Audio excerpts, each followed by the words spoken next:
Assalamualaikum warahmatullahi wabarakatuh. Balik lagi bersama kita di Cek Tensi ya. Untuk itu alhamdulillah kali ini saya ditemani ya dengan siapa ini di samping saya? Tolong dong Bu, kenalin dulu nih. Hai semua, perkenalkan nama saya Astri. Saya alumni Akper Aliklas dan alhamdulillah qadarullah hari ini Allah takdirkan saya untuk menjadi direktur Akper Aliklas. Serius ini? Ibu Yes. jadi direktur? Wallahu alam sih Pak. Walau Saya sih gak ngerasa ya, jujur ya, saya gak pernah ngerasa jadi Kenapa Ibu direktur. nggak ngerasa jadi direktur? Kalau kita bicara direktur itu kayaknya terlalu berat gitu ya. Saya sih santai-santai aja. Intinya saya punya kewajiban untuk memperbaiki Akper menjadi lebih baik. Nah, Ibu tuh sebetulnya benar kan Bu, lulusan dari D3 Keperawatan Akademi Keperawatan Ikhlas? Iya. Saya Lulusan tahun berapa Ibu? Saya masuk tahun 2003. Masuk tahun 2003, lulus berarti tahun 2026. Tahun 2006. 2006. Gitu. Saya angkatan kedua. Oke, nah berarti teman-teman Bu Hajah itu asli memang didikan dari awalnya itu D3 Keperawatan di Akademi Keperawatan Ikhlas. Gitu ya Bu ya? Betul. Gitu. Nah sekarang qadarullahnya itu beliau ini sebagai direktur di Akademi Keperawatan Al-Ikhlas. Ibu pernah nggak kebayang Ibu dulu kuliah di sini, setelah itu sekarang jadi direkturnya? Pernah nggak kebayang? Dulu tuh saya pernah sempat mengundurkan diri jadi mahasiswa, mau pindah. Mau pindah? Iya. Ceritanya gimana Bu? Pokoknya ya yang namanya mahasiswa kan suka duka dan lain sebagainya. Kayaknya nih saya harus pindah dari Akper Aliklas gitu ya. Saya pengen istilahnya udah mau pindah tapi ya akhirnya nggak jadi. Akhirnya tetap bertahan di sini sampai lulus tahun 2006. Apa yang buat Ibu sampai bisa bertahan di sini waktu itu? Kalau waktu itu bertahan karena memang lebih dekat aja dari rumah kalau saat itu. Berarti Ibu asli daerah? Orang sini, asli. Masya Allah.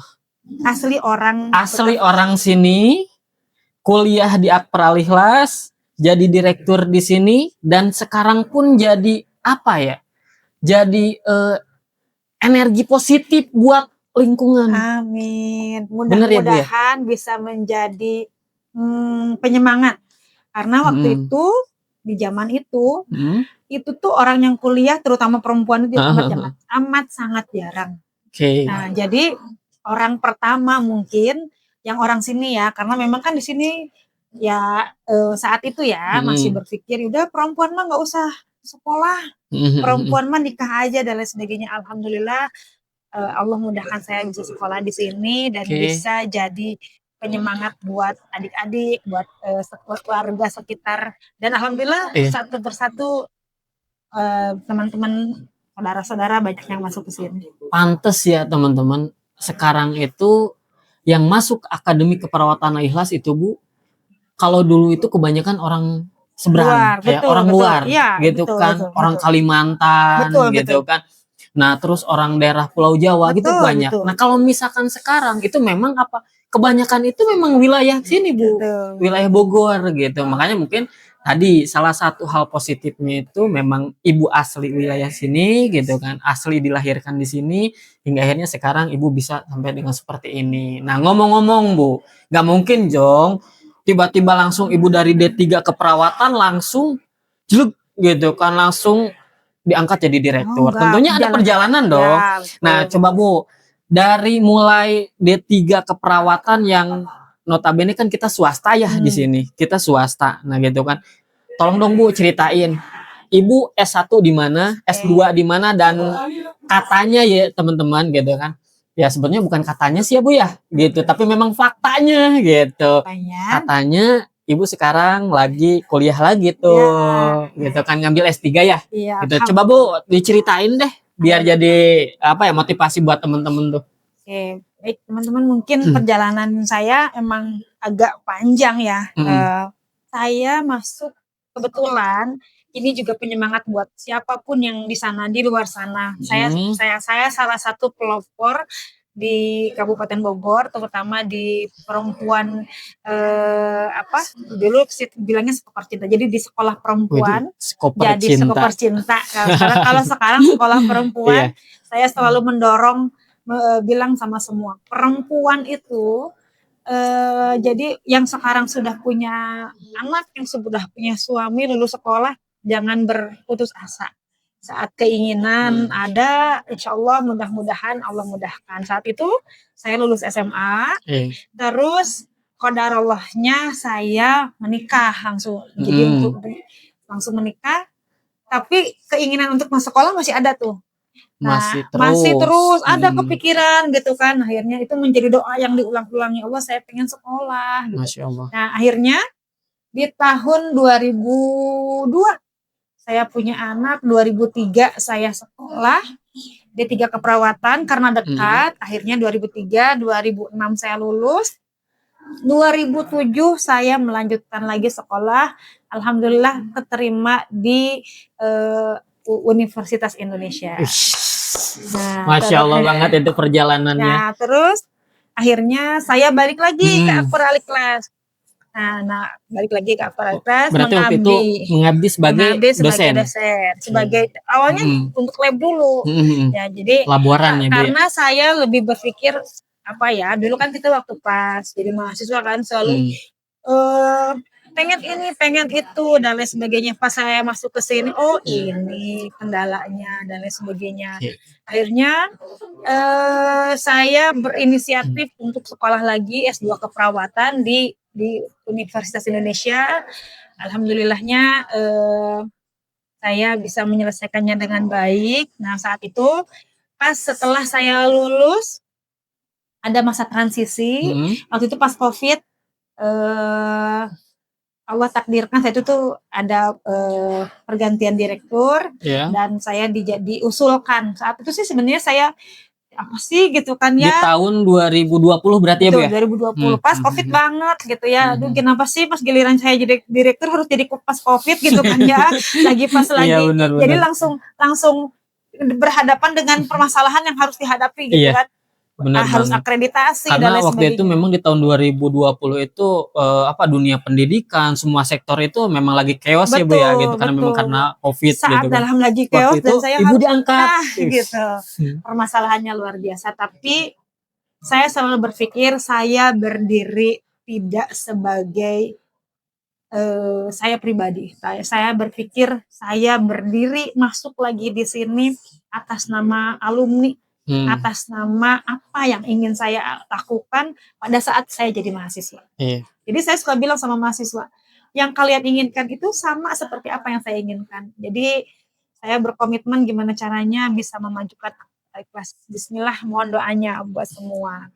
Nah sekarang saya sedang mohon doanya juga dari semua. Mudah-mudahan dalam jangka waktu dekat saya bisa defense bisa FAIFA. Jadi kalau kita bicara FAIFA itu seminar promdok dalam waktu dekat. Bismillah. Berarti sekarang Ibu sedang melanjutkan S3. Di mana Bu? S3-nya di mana? Boleh dong di-spill. Kebetulan S3-nya saya nggak ngambil lagi di Universitas Indonesia gitu. Masya Allah. Di mana tuh? Saya kebetulan jadi mahasiswa internasional di Lincoln University. Masya Allah banget ya. Malaysia. Jadi saya ngambil fakultas keperawatan Lincoln University of College, ngambil PhD of Nursing. Jadi mudah-mudahan dalam jangka waktu dekat ini saya bisa menyelesaikannya dengan baik. Amin. Mudah-mudahan lancar ya buat Bu Hajah gitu kan, karena tadi yang saya perlu garis bawah Ibu. Ternyata Ibu itu masuk waktu itu sebagai seorang istri ya Bu ya. Betul. Pas kuliah itu berarti Ibu sebagai seorang istri sudah menikah. Makanya buat teman-teman nih kalian, jangan sampai kalian mau nikah terus mau kuliah juga. Jadi jangan sampai nikah itu gitu kan. Nikah dulu apa kuliah dulu gitu kan. Ternyata ini role model yang sesungguhnya gitu kan. Alhamdulillah. Nikah setelah itu alhamdulillah berarti nih yang jadi catatan suaminya itu baik banget berarti. gitu kan. Karena kenapa diizinkan buat kuliah waktu karena itu salah satu support system terbesar. Jadi salah tips untuk bisa kuliah sambil punya keluarga adalah satu, izin dan dorongan dari suami. Kalau nggak ada ya nggak mungkin. Benar banget Bu, benar gitu ya. Teman-teman, itu yang perlu kalian catat gitu. Yang kedua, udah punya anak juga waktu itu ya Bu ya, betul. gitu kan, udah punya anak tapi masih tetap lanjut kuliah. Demi apa? Demi cita-cita gitu kan, demi cita-cita yang memang pengen digapai, hingga akhirnya alhamdulillah di titik ini gitu kan. Tadi perjalanannya yang sangat panjang sekali gitu ya. Oke. Nah, berarti itu terkait dengan perjalanan ya Bu ya, perjalanan sampai dengan detik ini gitu kan, sampai dengan sekarang. Oke, berarti Bu, Akper Al Ikhlas itu bukan cuman tempat kuliah bagi Ibu, bener nggak? Betul. Gitu kan. Berarti Akper Al Ikhlas itu tempat di mana Ibu naikin level. Bener nggak? Atau gini, gimana? Kalau misalnya terkait dengan ini juga buat semua ya. Saya itu masuk ke Akper Al Ikhlas, ke Akper ya, ke perawatan. Itu sebenarnya nggak pernah kepikiran saya bakal jadi perawat. Jadi rata-rata tuh gini, perawat sih gitu kan ya. Karena memang awalnya kan nggak pernah punya cita-cita jadi perawat. Jadi karena deket aja saya pengen sekolah dulu deh. Karena dekat, istilahnya kan kalau lebih dekat justru operasional lebih sedikit. Gitu. Jadi sebenarnya salah satu pertimbangannya itu. Jadi pas masuk ke sini, tapi ternyata saat itu malah merubah jalan dan mind mappingnya saya. Jadi saya merubah jalan pikiran saya. Oh ternyata asik juga di dunia keperawatan. Yang tadinya saya bilang takut, aneh, bingung gitu, justru malah makin menambah apa ya istilahnya kalau kata ini jatuh cinta dengan profesi ini. Jadi setelah semakin mantap ya Bu ya. Jadi oh iya perawat ini seperti ini. Akhirnya setelah saya lulus D3 keperawatan itu menjadi jalan di mana saya Akper Al Ikhlas ini merubah jalan berpikir saya untuk bisa bermanfaat melalui profesi keperawatan.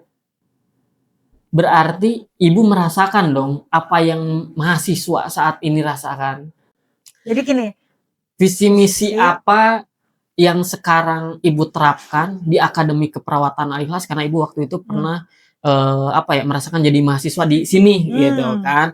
Nah, karena memang saya baca, saya lihat di Akademi Keperawatan Al Ikhlas sekarang itu visi misinya itu kan yang pertama profesionalisme gitu kan yang dibahas itu gitu kan. Terus yang kedua itu emergensi dan bencana gitu kan.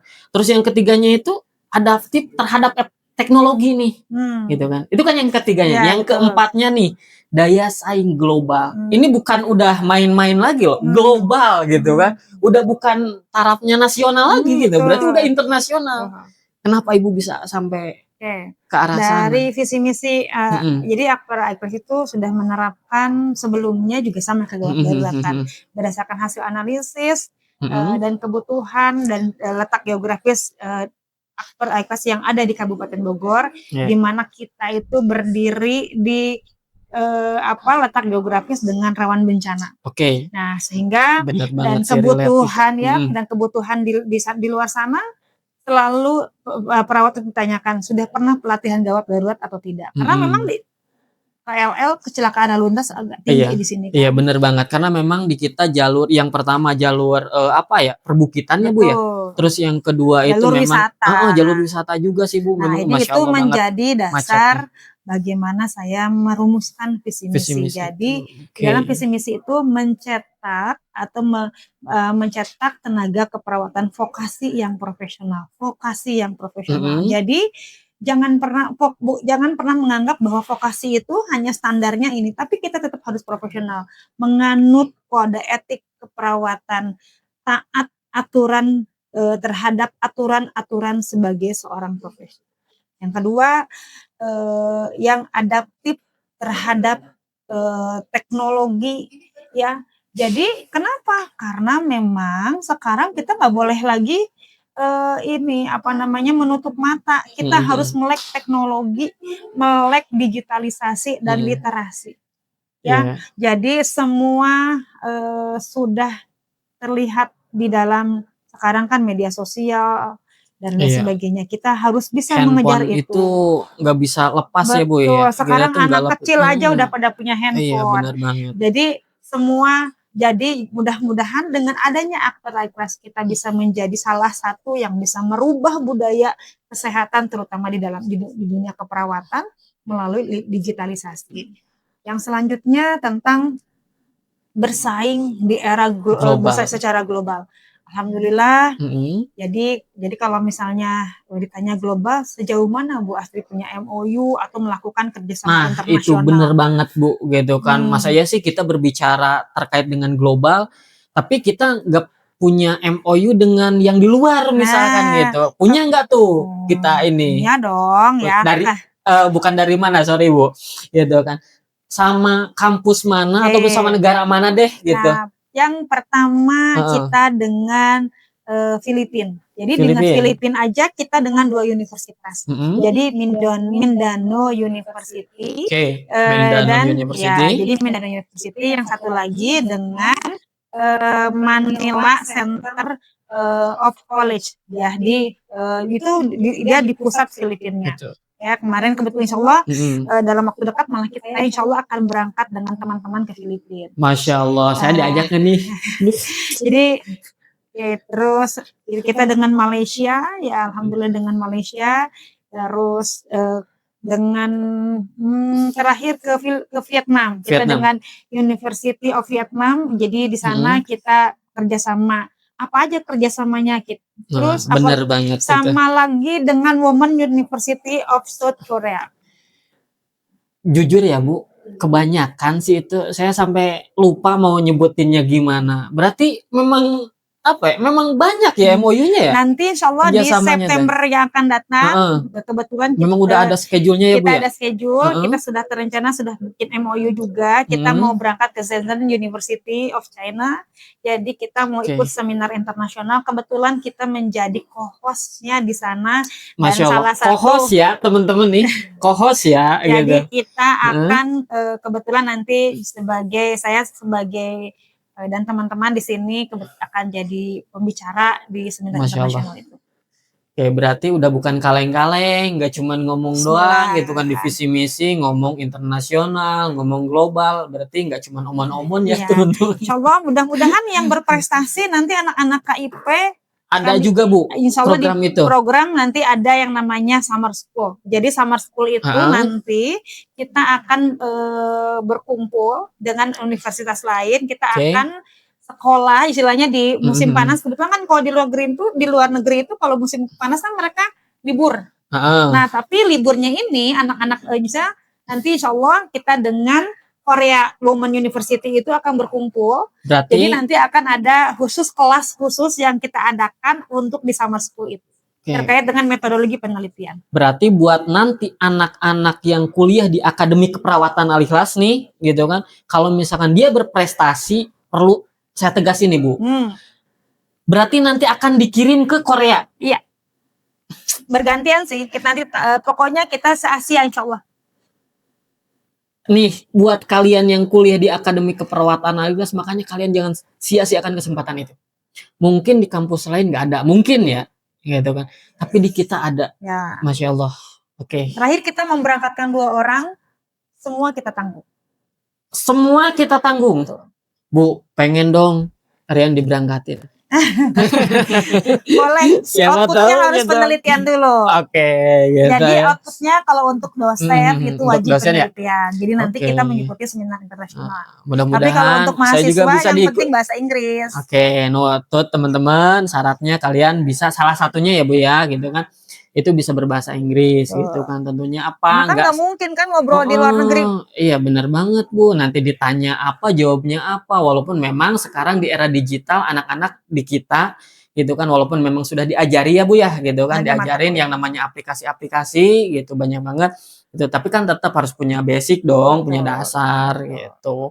Nah jadi itu teman-teman. Nah tentu tadi perjalanan panjang banget gitu kan, berbicara tentang visi misi Bu.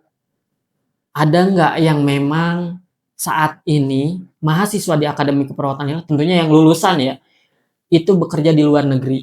kan global nih, iya kan? Tentunya ada nggak yang udah kerja di luar negeri? Nah, untuk teman-teman yang udah pada lulus juga, yang saat ini mudah-mudahan nonton, yang pengen kerja di luar negeri, terutama di Arab Saudi, silakan datang ke saya, datang ke Akbar Ikhlas, temui saya. Yang penting syaratnya adalah kalian punya pengalaman minimal 1 tahun sebagai tenaga kesehatan, tenaga keperawatan. Nanti teman-teman bisa menghubungi saya. Kebetulan alhamdulillahnya ada Said Agil yang sudah berangkat ke Arab Saudi.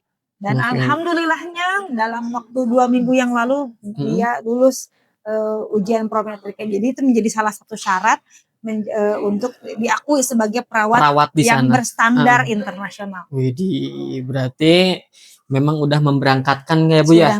Sudah memberangkatkan, ada satu mahasiswa yang memang saat ini gitu. Terus dia udah tersertifikasi di sana juga gitu ya teman-teman. Jadi biayanya seperti apa?